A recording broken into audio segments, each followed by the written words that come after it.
Not long ago, liberals loathed the Central Intelligence Agency as the enemy of democratic governments, and they installed dictators around the world. And these days, you read the papers, and people on the left are rallying to the defense of the CIA and indignant when the CIA is politicized. How did this come about that suddenly liberals are championing the CIA?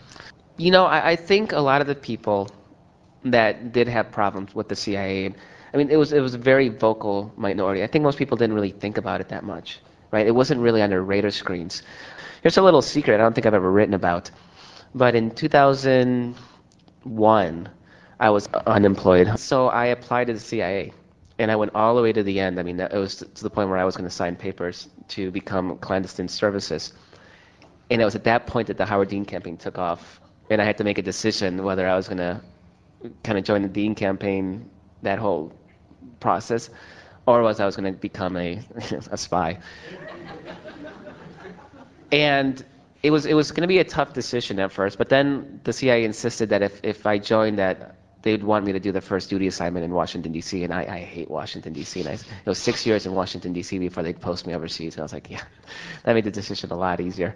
But what was really amazing about that experience is this is a very liberal institution, and in a lot of ways, it does attract people who want to make a better, want to make the world a better place. I mean, people who are internationalists in general really aren't people who say, I want to go bomb the fuck out of some other country, right? So I mean, and when you think of it in a more logical sense, I mean, that makes a lot of sense. Of course, they got their dirty ops and this and that, right?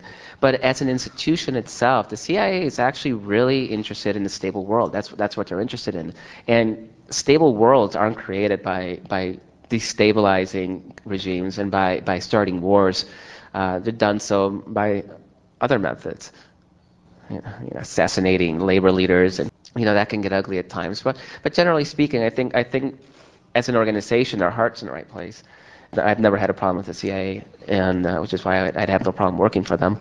Keep in mind, I came to this country in 1980, so I don't, a lot of this more historical hostility towards the CIA by the left is before my time. So I may be missing nuances or something that, from a modern perspective, obviously things are a little different.